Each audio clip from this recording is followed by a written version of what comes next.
honors that our students at Mount Madonna have is to meet this gentleman here, Samdhong Rinpoche. For me, he makes a connection between the Buddhist teachings, which go back so far, and ideas that are just coming out now in modern education about what real education is. We asked Rinchen Kondo today a little bit about what real education is. And in the last interview, he spent some time talking about education. He claims he doesn't remember what he said, but I remember what he said. And it so ties in with the ethos of our program at Mount Madonna and this class. Because at one level, when he talks about education, we're talking about the development of discernment. And it's one thing to talk about it, it's another thing to have an example of discernment sitting with you. And today we have that privilege and that honor. And to me, this is one of those times when hopefully you'll be able to revisit this on the video over time and actually let it sink in. Because these kinds of teachings, you live with them, and gradually they expose themselves to you for what their meaning is. So I hope you guys will bring your questions forward, and if you need clarification, you know, feel free to ask. He's one of my greatest teachers in my life. I pay attention to what he says. So thank you very much, and thank you for allowing us this time with you. So if you want, do we have a printout of the extra printout of the questions? They're right here. If he doesn't, if he doesn't understand your words, then he can always check and see what's written. Yeah, here. Okay. Oh, this is question. Those are the questions, and okay. so they'll ask the questions, but that'll give you something in case they're. Is there a copy for you? Okay. Okay. So who's got the first question? Nate. There you go. So first, is there anything you'd like to say as any opening remark you'd like to say? No, I don't. Just only wish to say welcome to India, and particularly welcome to Dharamshala.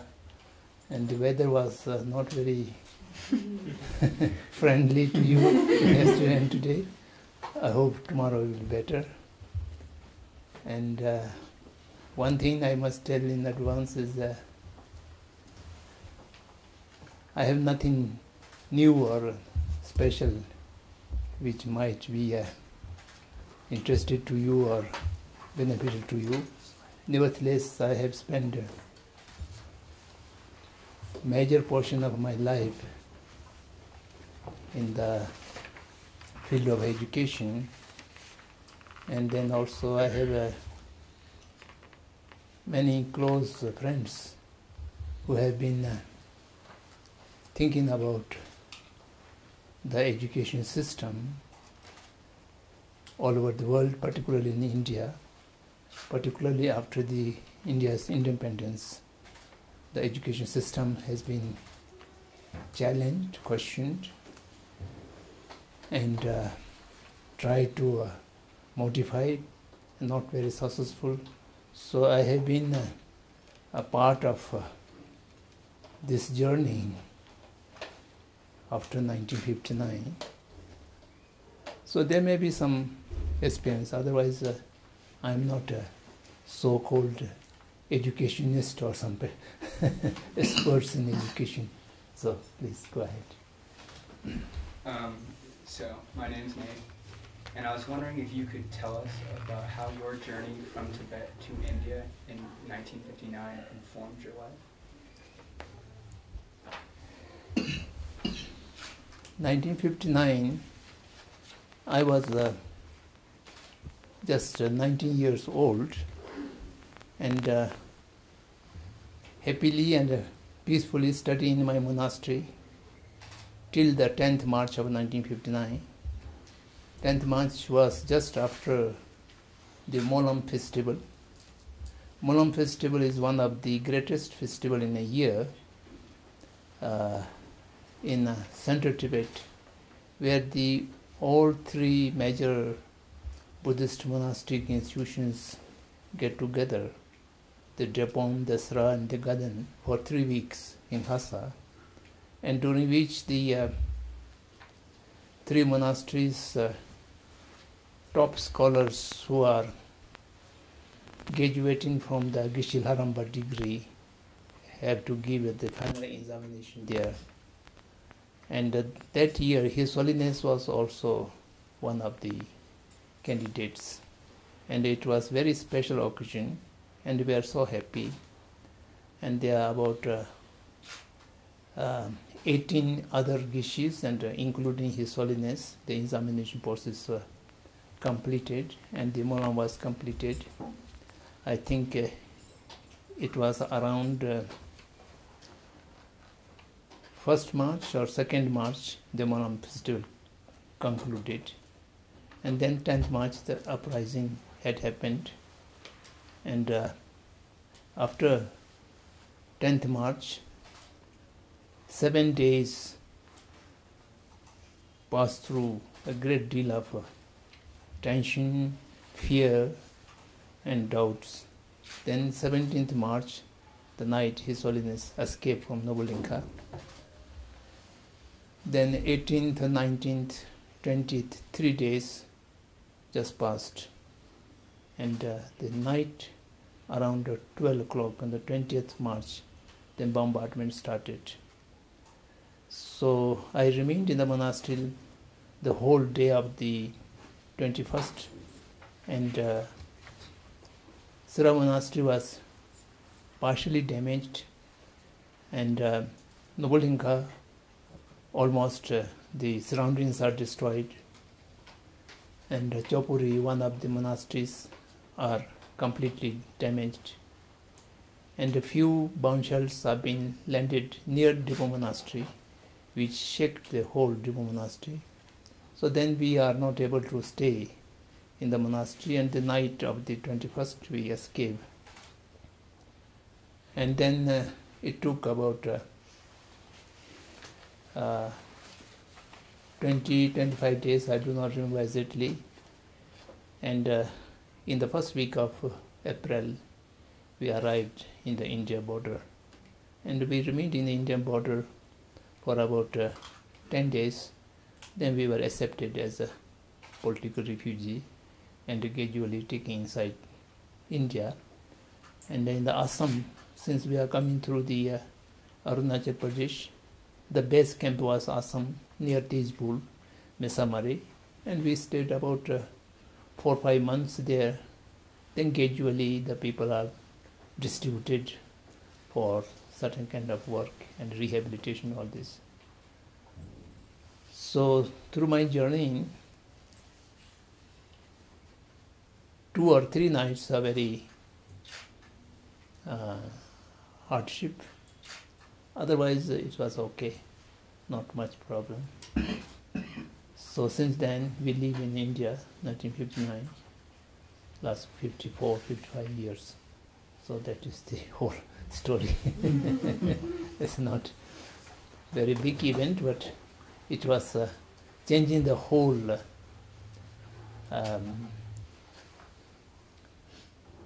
perspective of life is completely changed. So that is something big happening for us. Hi, my name is Isabella.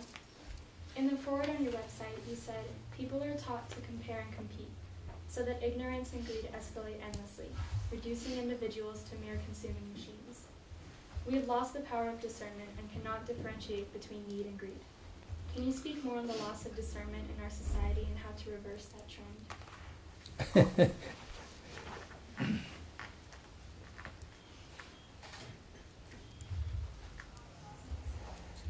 This is my personal view about the present world. And it is not only my view, there are many scholars and leaders, not only spiritual leaders, but socio-economic experts also do agree with this viewpoint. But I do not say our viewpoint is the correct one and the others are wrong. Each individual has a different worldview, and it is right. Only what we are saying is no one should carry a blind faith. Everybody should be a rational mind and a power of discrimination, and with one's own logic and reasoning, whatever findings, one has the right to believe it until it is logically proved wrong. Otherwise, one has. If we look back to the history of mankind, or the history of the this planet Earth, millions of years have been passed, and there was not much change, nor there was any urgency for the humanity.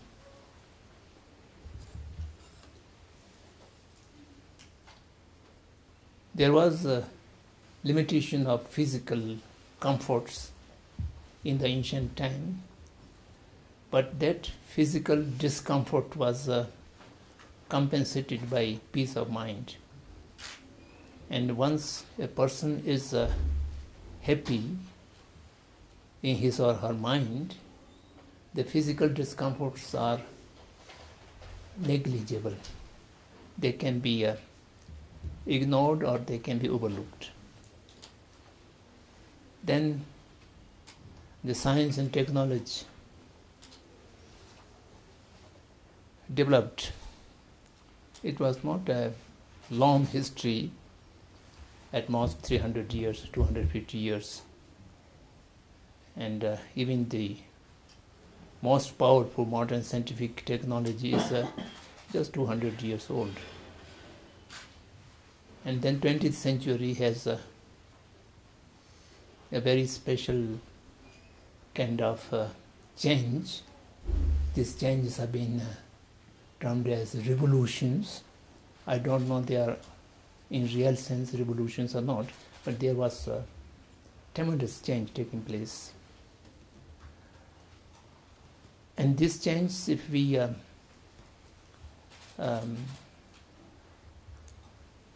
try to find out the cause of this change, the cause of this change is industrialization. The humanity has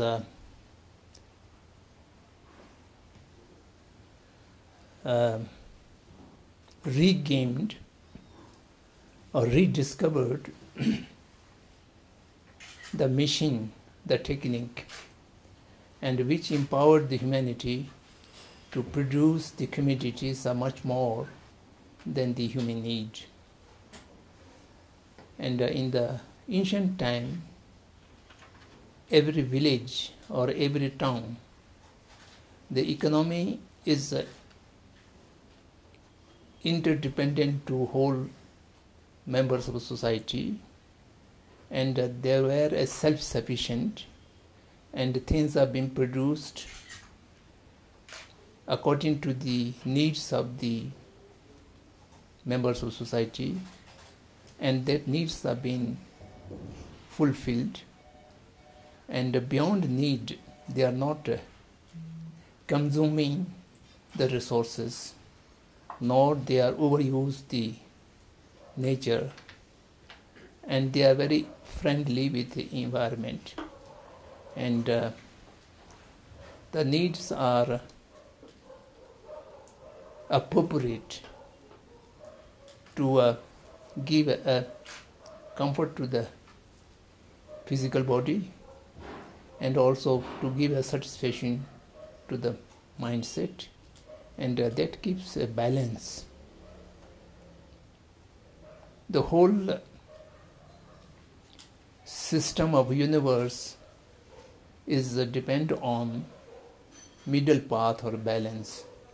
avoiding the streams. Whenever we touch to the streams or lose the balance, then there's a problem, there's a challenge.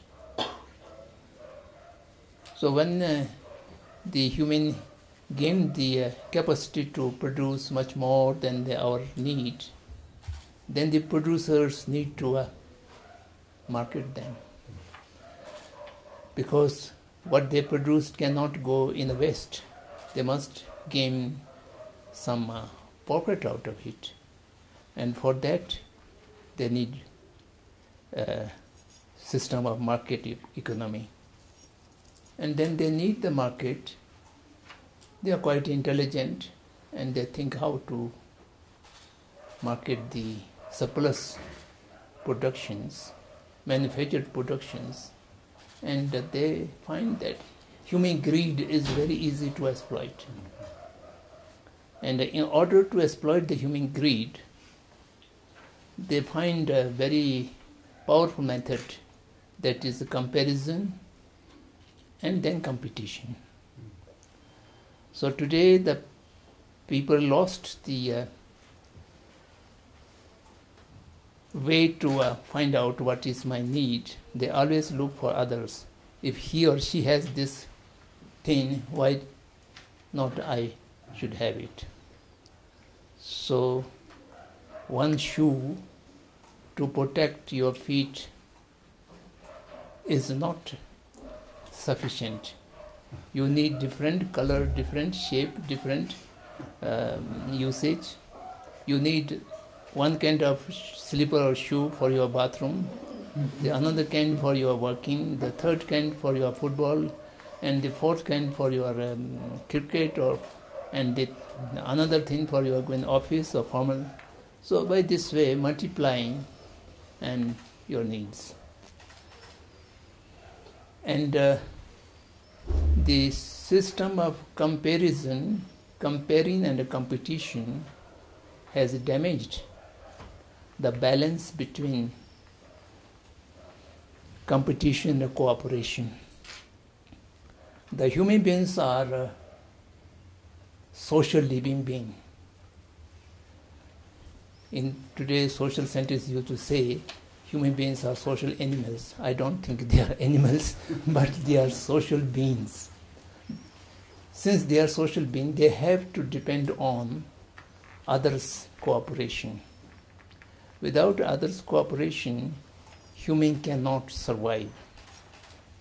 There are certain species in the animal kingdom, they can live all alone. And even their parents did not look back right from their birth. Just lay eggs somewhere, and then from there, crocodiles are there. They are quite independent, but human beings are not.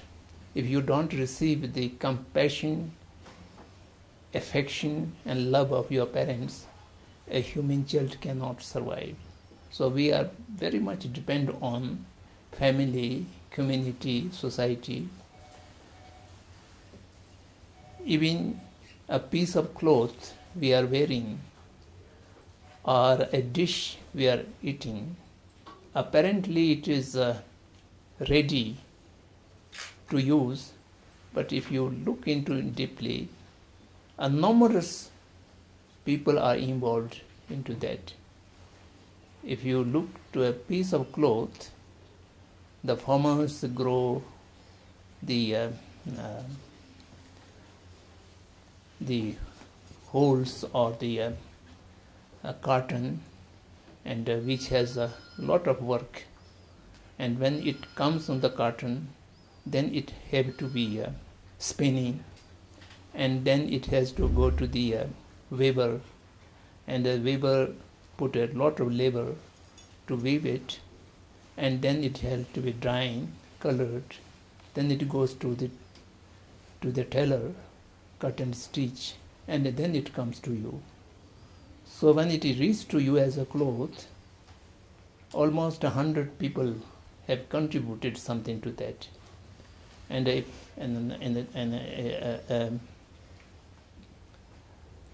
grain of rice or wheat, the farmers, how much effort are put there, and then how it is transported to one place to another place, and then it is put in a store, then it comes to the market, you purchase it, and then you make it flour, and then the kitchen you cook it. So with so many people's contribution, you are able to eat some food. So we are dependent on cooperation, and the balance between cooperation and competition. The competition always think of winner and loser. No one compete for the sake of losing. Everyone competes for sake of winning. That means you have to defeat someone, and that person who defeated by you, you cannot expect some cooperation from that person. So this is one of the disbalances. And similarly, by this way, then the greed is very much increased, exploited disproportionately. Then it has many other consequences. One consequence is, since you have to compete and you have to win, then your own rights are to be considered very important. So then the balance between the right and the responsibility is also destroyed. So you always talk about right, individual right, more or so. See, we have a huge organization, so-called the United Nations Organization, and it is considered to be the largest and most powerful organization in this world. They have a declaration of human rights, and they never thought about. They have not a piece of paper about human responsibility, human duties, and that is completely neglected. And similarly, the importance of society and the individual, that also need to be a balance, and this balance also destroyed due to talking about more importance given to the individual right. And when there is a conflict between individual right and society's right, and the individual right is trying to override the community or the society's right, and so forth. So there are many this kind of thing. So now the human way to look to the things, we are considered to be a consumer. No more we are user. In the ancient time, the humanities are user of resources. Resources can be used, and the use means you are using the thing and you are also recycling or restoring whatever you have used. Usefulness and using has a connotation that you are not destroying it.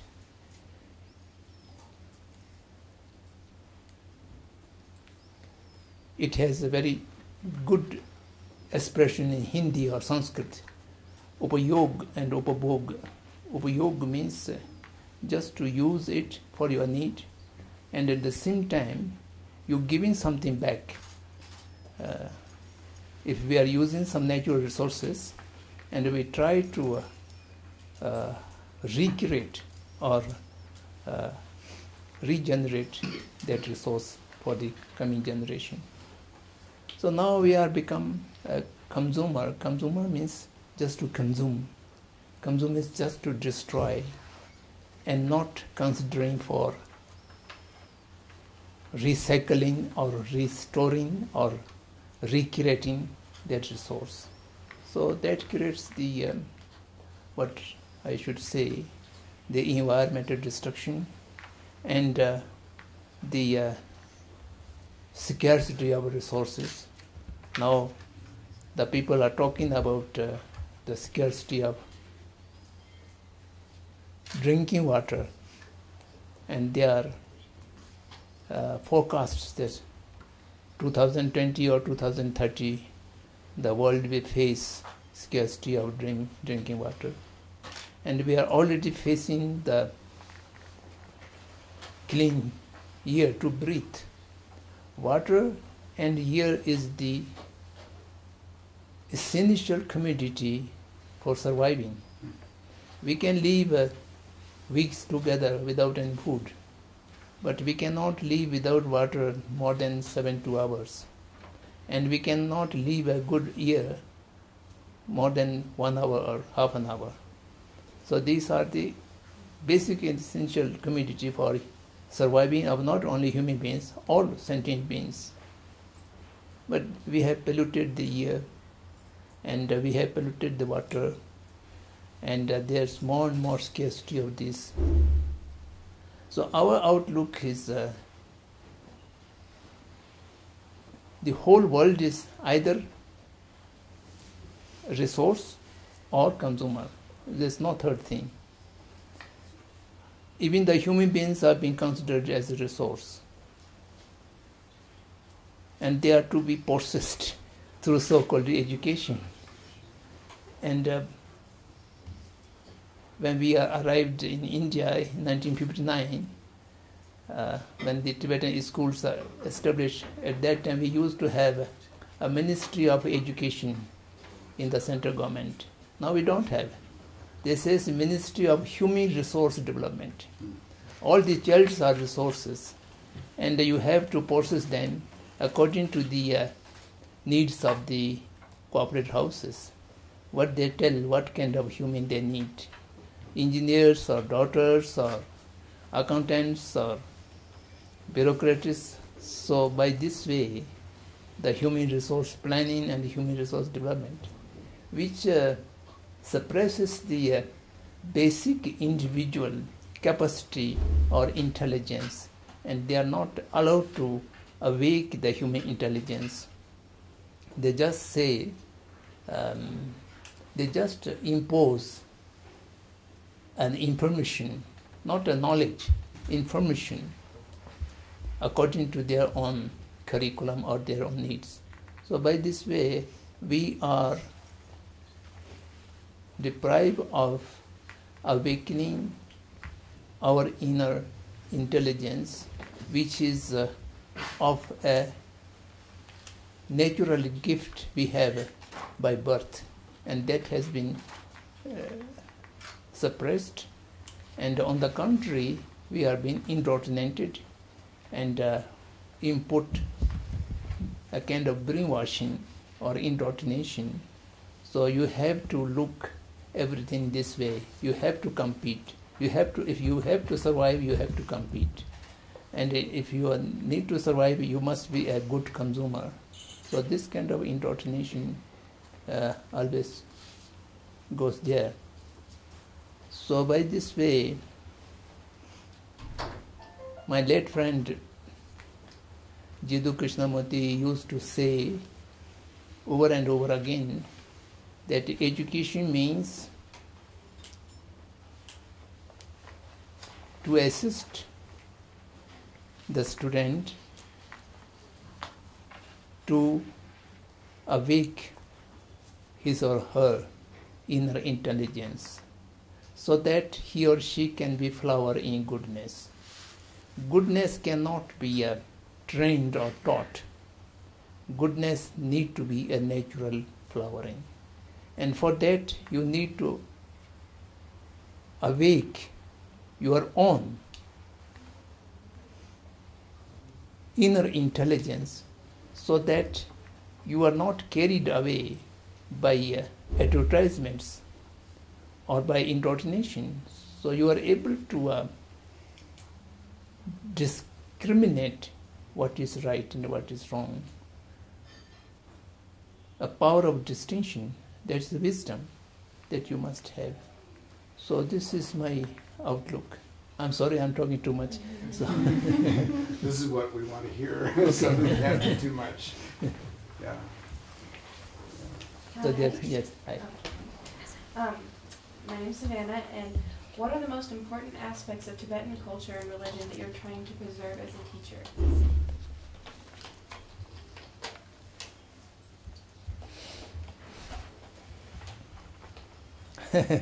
there are many important, so I don't know how to choose one.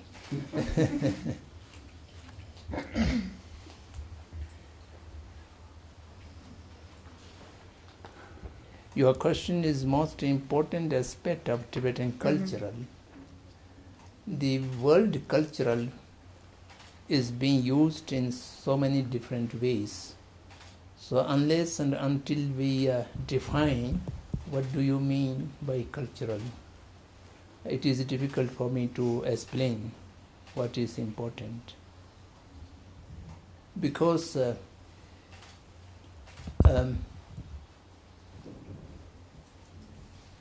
my English knowledge is so limited, so I do not understand English language properly. So the English words I try to understand what is translated into Sanskrit or into Indian languages, and by that way then that translate to Tibetan what it comes. So I think we're talking about culture and religion. We're putting those two together, which has to do with the philosophy or the way of living. What is the Right, Tibetan yes, way yes, that is that's right. included in both culture and That's right, religion yeah. that needs to be preserved for the sake of humanity? Yes, yes. As I mentioned, when culture is translated into Hindi or Sanskrit, it comes the Sanskritic. Sanskritic means well prepared or well matured, and that comes to Tibetan language Lik Chang. Li means well, Chang means well practiced and well acquainted. So therefore in our vocabulary, the culture goes, the word of culture goes only with the positive things, good things, not the negative things. But in the Western, all habit is, I think, calling the culture, because some of my Western friends used to say culture of war, culture of violence. So in our concept, the violence and the war and the destruction does not have a culture.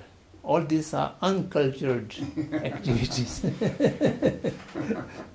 So by this way, in our outlook, culture is something, a mind is fully cultivated into the positive way, and when it is fully cultivated, then that is a culture.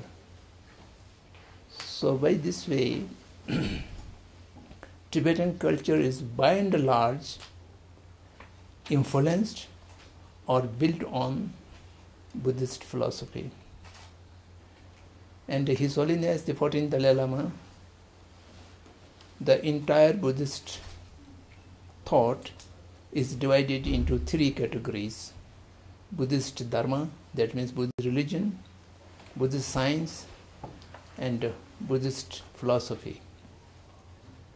Buddhist science and Buddhist philosophy is common to everyone, and Buddhist Dharma or Buddhist religion is only for the Buddhists who are having faith in Buddhism. Dharma is an individual, but philosophy and science is all common. And what he talk about science is Buddhist psychology, Buddhist science of mind, and Buddhist science about the physics and metaphysics. All these are belonging to Buddhist science. And philosophy is like Madhyamik philosophy, or mind alone philosophy. It may be roughly say idealism or materialism. So this kind of, it can be compared with Western philosophy also. So the culture, what the Tibetan people have preserved for the last 1,300 years is a culture of non-violence. The culture of non-violence was lost in Tibet itself for the last 200 years. Lost means much degraded. It was not strong. That is the only reason Tibet was occupied by Communist China so easily, because we are not able to resist non-violently. We are trying to resist by counter-violence. So counter-violence is unequal, so therefore we are not able to resist. So in a very short thing, I can say the most important Tibetan culture which need to be preserved is a culture of non-violence. Culture of non-violence based on three basic principles. The three basic principles are: all sentient beings are by nature equal. There's no higher or lower, near or known. All sentient beings are equal. The reason is all sentient beings are looking for happiness and trying to avoid unhappiness. No one is willing to accept unhappiness, and everyone is looking for happiness, peace, pleasure, not wanting misery, pain, or suffering. So this is right from the small insect to the elephants or dinosaurs. This is by nature. And the third basic reality is that each one has the equal right to look for, to endure for achieving happiness, and to do avoid the misery and unhappiness. So therefore, there's no basis to discriminate among the sentient beings. Someone are for the loving kindness, and some the others are for the object of hate and anger. So therefore, violence is not acceptable from one's own selfish viewpoint, or violence is not acceptable for the sake of others' welfare. Violence is not acceptable for the welfare of the community or society. All these three levels, one's own selfish level, if you are violent, then they are bound to be counter-violence. The counter-violence is you may able to face or you may not able to face. Then the principle of survival with the fittest might be prevail at that time. So if you want to preserve, to protect your own benefits, your own selfish ends, you need to be non-violent. And of course the others, you are not willing to accept violence to you, then how you can expect the others would accept your violence? So therefore, from the other viewpoints also it is not acceptable. And for the peace of family, for the peace of community, or for the peace of society, in that level also it is not a religious doctrine.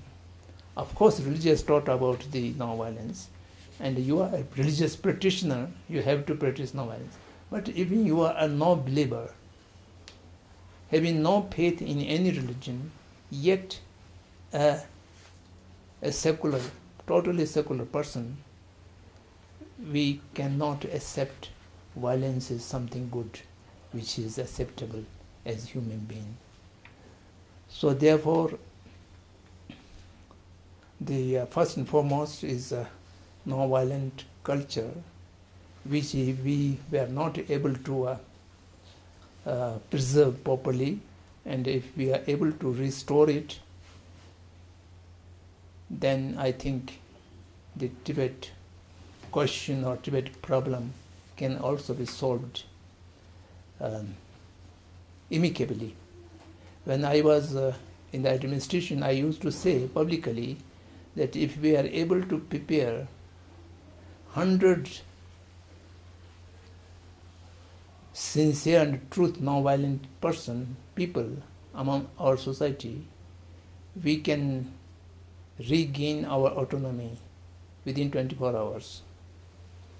But we are not able to produce or prepare such non-violent people, satyagrahis. Gandhi have told the same thing when Gandhi was in the the Indian freedom struggle. He used to say, if I get 100 satyagrahi means as person who involves in the non-cooperation movement, who has absolutely no trace of hate or anger towards British people, and full of loving kindness to them, but disagreement the action what they are taking. So Buddha have said that the negative emotion is the cause of injustice, and the person who are doing the injustice is not to be blamed, because he or she is under the influence of the negative emotions. So we have to fight against the action, and we have to love and compassionate to the actor. So we are not able to differentiate between action and actor. So therefore, the most important is non-violence, non-violent culture, and then which is pervasive, the vast treasure of knowledge which coming from Nalanda, Takshila and Dharamshala, etc., which are preserved now only in Tibetan language and Tibetan tradition. So we are trying to, His Holiness is trying to give it back to the Indian people. So it is coming from India. So these are some of the important things. Hi, my name is Isabella. What do you think are the greatest challenges facing Tibetans who have grown up outside of their home country? That you may find more appropriately. I am not very close in touch with the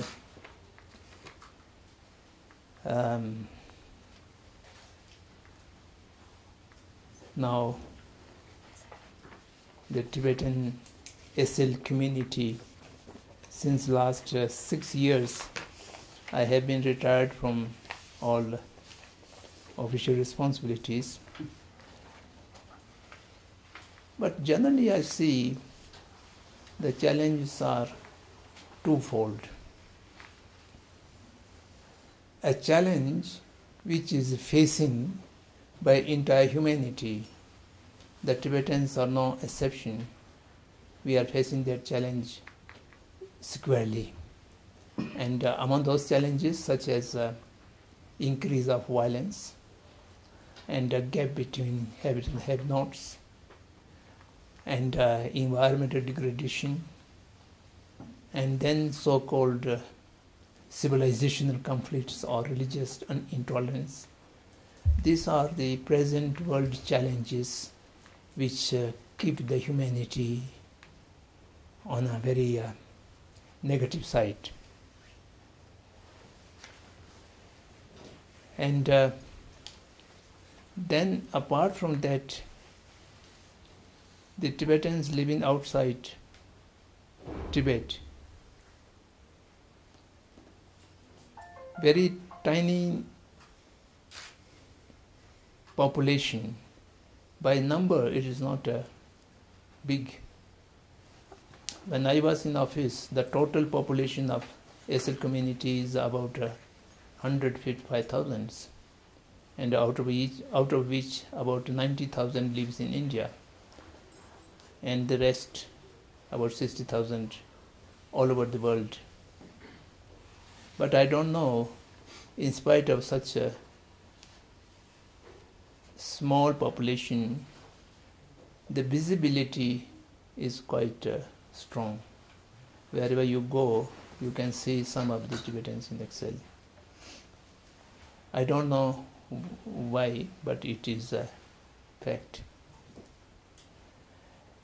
And now the social structure is that the Tibetans who have came to exile in 1959 are of my age group or older than me. So 60 or 70% of them already passed away. So now I think 20 or 30% might be remain, but all of them in the very old age, like me. And the rest population is born, brought up in exile, number one, and a few population who have crossed the border in recent times. Recent time means after 70s and 80s, 90s, then after 2008 that has been also closed. So these are the little younger generation. So who crossed later on are mostly born and brought up under the Chinese occupation. So they are largely educated or not educated, they are under occupation. And who are born and brought up outside, their mindset is very mixture. There is some kind of influence of tradition, Tibet tradition, and also greater influence of the host country. For example, they living in India, they might be go through Tibetan schools. The Tibetan schools also not different from the Indian schools. Only the Tibetan language is taught. Otherwise, they have to go through the board examinations. That is the Indian system, and then they go to the colleges or universities of India and mixed up with Indian people. And they are half Indians and half Tibetans. And they have a strong sense of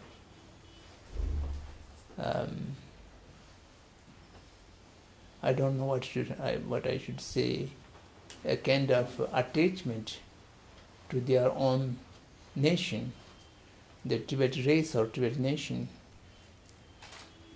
And they are confused how to regain their nationhood or how to reconcile their future. They have no clear concept of what is free Tibet. And some of them think the independence is only freedom. And many others think about His Holiness' teaching of the middle path, remain as a part of PRC, yet the national regional autonomy as enshrined in the Chinese constitution should be provided. And there are few, they do not have any sense of how to return into one's own motherland. And they are thinking how to take up career wherever they live or they stay. And the basic problem I see is a problem of identity. As traditional Tibetans, they do not think about anything identity. But the younger generation in exile who are gone through modern education, they are being taught some kind of nationalism and some kind of feeling for identity. And this feeling of identity makes them restless.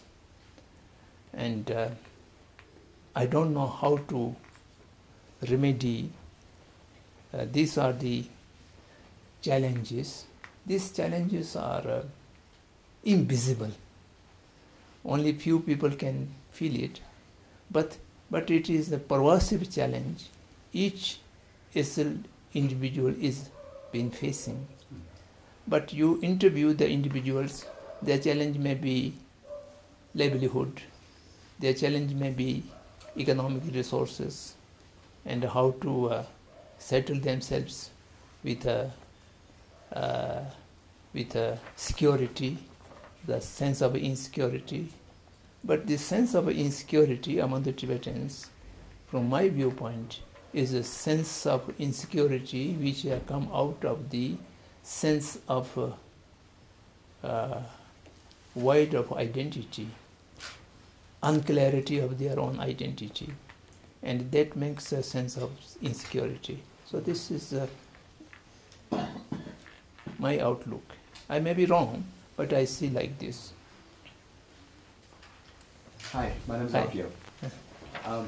In an interview with Mount Madonna School, you talked about reading a newspaper headline which said, "Never mind human rights, money matters." You said, this speaks for the mindset of the modern leadership of the nations. There are very good people at the grassroots, but the leadership, those who matter, and those who have the power for things to be done, they're only looking for trade and economic gain. My question is, what do we need to do to begin to shift society's ideas of success and reorder our priorities?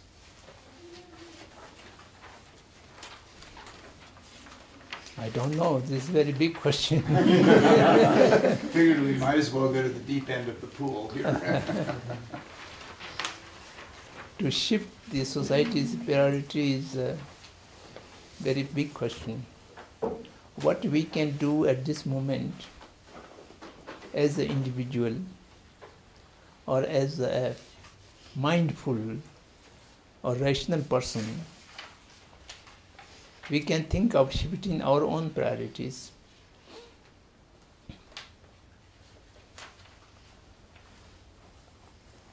Gandhi used to say, what you wish to change the society, change yourself first, and then you can begin something. The crux is that all this disharmony or negative things, or if you analyze them, they are all rooted into the greed, human greed. Gaining for more economic power or economic resources. For a poor individual is also looking for his or her own livelihood, to make better and to earn more.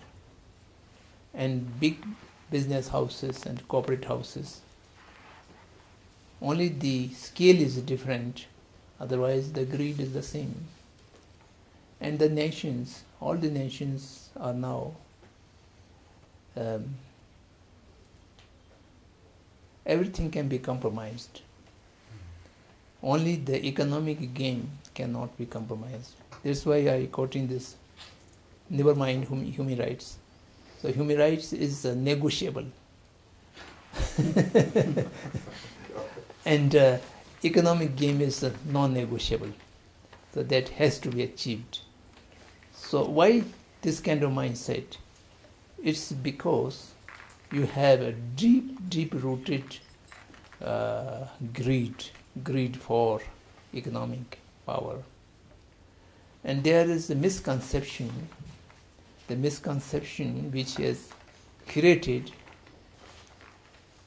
intentionally by the producers or by the corporate houses, is that economic well-being is the only source for human happiness or human well-being. And every happiness or every good things can be purchased if you are rich enough. And if you are not rich enough, and you cannot achieve any happiness. This concept is being indoctrinated in the mind of people very deep-rootedly. So therefore now, all the so-called democratic countries, when they go for elections, the election campaign is only centered economic development, trade, economic development, trade. Except these two, there's no mention of education, health, or social well-being. They're taking for granted if economic is developed and the infrastructures are built, the human beings will be very happy. And in that case, among the rich society, there should not be any unhappiness. There should not be any cases of suicide and other things in the rich family. But unfortunately today we read in the newspapers and the media that the rate of suicide is much higher in the developed countries than in the poor countries. So it shows that the economic only cannot give the physical, mental satisfaction. Physical comfort may be purchased, but mental peace and mental satisfaction cannot be purchased. That shall have to be achieved from the inside. His Holiness the Dalai Lama is trying to bring a suggestion or idea of universally acceptable ethics for believers and non-believers equal. And he is trying to suggest the people right from the childhood to watch one's own mind and to differentiate the negative emotions and positive emotions, and watch what the negative emotions give you, good things or bad things, and what the positive emotions give you, good things or bad things. So this kind of analytical approach to one's own insight, one's own mindset, then we might be able to he is very polite. He do not attack the modernity or the greed as I used to, but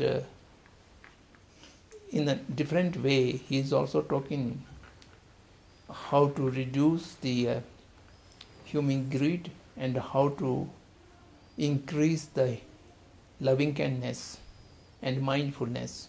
So by this way we might be able to shift the human attitude from present to some better way. So this is his hope, and we are working on that.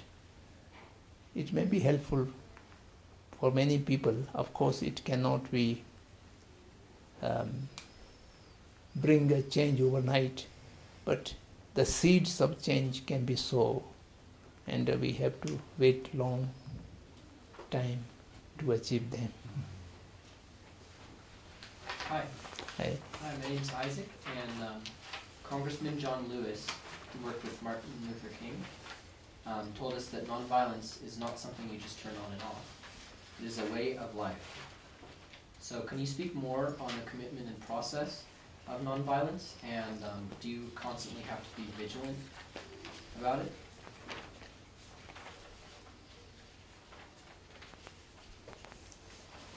This one? Okay.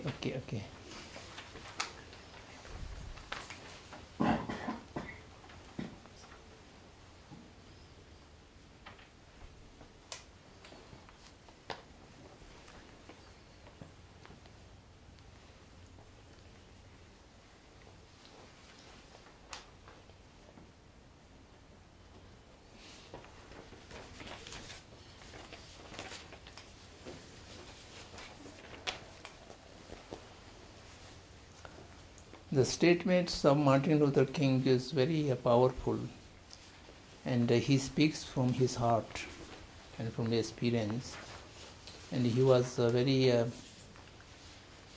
faithful follower of Gandhi's idea, and he had very rightly said that non-violence is not like a light bulb you can switch on or you can switch off. It is way of life. Unless and until you reduce and subside the anger and the hate, the non-violent behavior cannot be achieved. So to achieve the non-violence as a way of life, you have to have control over your negative emotion, which is called hate, anger, jealousy, or this shall have to be, I don't use the word controlled, but shall have to be reduced, and antidotes of these emotions need to be cultivated in our mind. So the process is, I think, the analytical thinking,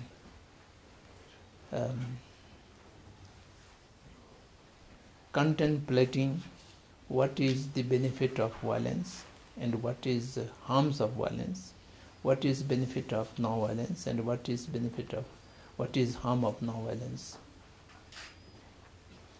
And any problem of individual or any problem of family or community, if you look into the depth, no problem can be sustainably solved through violent methods.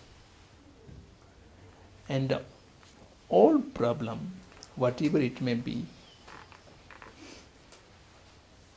big or small, can be solved if you are able to use the non-violent methods appropriately and sincerely. So if you don't want any problem or challenge and you don't want any suffering, then only the way is to approach to that problem through non-violent solutions. Here I am reminded of another Martin Luther King's statement, which is related to the present world situation. He said, we have no choice between violence and non-violence. Only choice is between non-violence or non-existence. The power of destruction is developed in such scale by the humanity, and which is demonstrated very clearly in the Hiroshima and Nagasaki. That's old time now. After that, such destructive powers much more. So he was very right that now we have no choice between violence and non-violence. And the only choice left to us is non-violence or non-existence. If we go into violence in search of any solution to any problem, national, international, or individual or family, so therefore non-violence shall have to be a way of life. Again, there's two different approach to non-violence. In the modern times, non-violence adopted as a faith and non-violence adopted as a strategy. So non-violence adopted strategy has no value. It is not non-violence. and non-violence practiced or implemented from a faith, that is only real non-violence. So if non-violence is used as a strategy, then the strategy can be changed at any time, and then they may come back to violence as well. So the faith on the power of non-violence is the foundation before using non-violence methods to solve any kind of problem. So that is difficult to cultivate. And once you cultivate your faith in the non-violence, but you are intelligent enough and you are able to analyze the pros and cons of violence and non-violence, weigh them properly, then you will find non-violence has much, much more value than the violence methods. Hello. Someone with me now? Okay. So, in an article by The Guardian in 2011, you said when referring to the Tibetan government in exile that without the Dalai Lama, we will not have any legitimacy in the eyes of Tibetans. It is a real question before us, and we have to find a solution. Since making that statement 6 years ago, have you found any possible answers to what needs to happen in the Tibetan community with the Dalai Lama separated from the governing structure? Yes, when I given the interview to The Guardian, it was a very much relevant question in their mind, and this idea remained for long time. Now recently a book come out by a German author.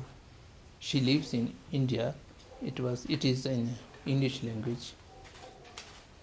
Tibet from theocracy to democracy, and in which the process of devolving His Holiness political responsibilities to the elected leadership, and in which she has given all the details of the process.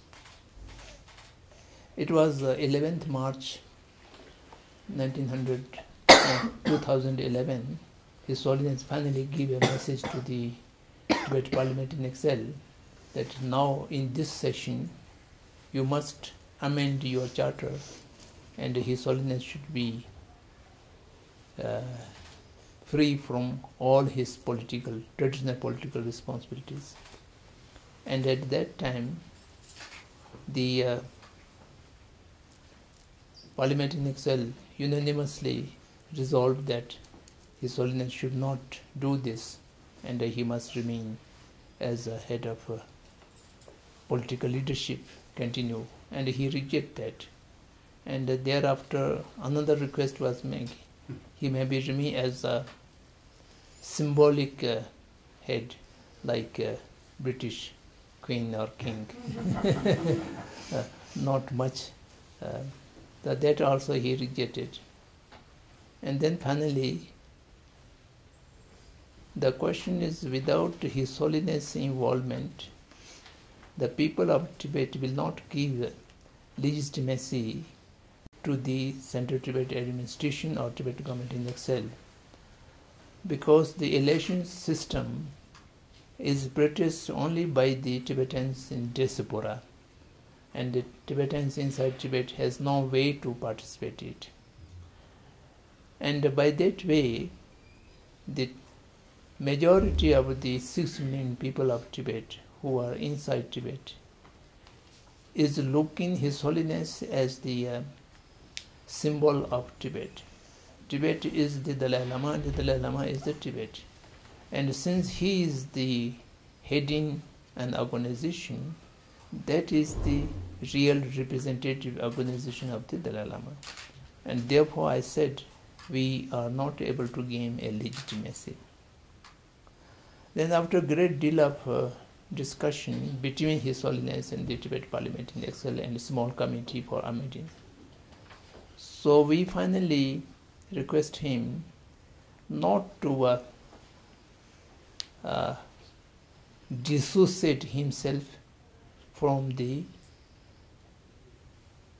overall setup of the organization, which may called by the Tibetans as the Tibet government in itself, or by others as Central Tibet administration. There must be some kind of relationship between the Dalai Lamas and the organization. So we have added 2 clauses to the charter as a preamble, and in that preamble it is said that the Dalai Lamas will be the protector and the guiding force of the Tibetans. That's one. And therefore, he will have, by virtue of the institution of Dalai Lama, he will have the power to advise the administration or the parliament from time to time whenever he feels necessary. And also the parliament or the Kashak, the cabinet, can approach him for advice or guidance. And then he also represents the Tibet when he meets the outside leaderships, the nation, international scenario, the leader of countries. At that time he will represent the Tibet, and also the representatives of His Holiness in the various countries will remain as His Holiness representative. So these 3 things are included into the preamble of the charter. So that is we consider to give certain kind of legitimacy, although he does not have any constitutional power, but still the constitution or the charter says he is the protector and the real representative of the Tibet. Therefore, he must look after this organization. So this relationship is kept there. So of course, there's much difference now. 6 years have passed, and it has slowly gaining the legitimacy, and I think now it will go on like this.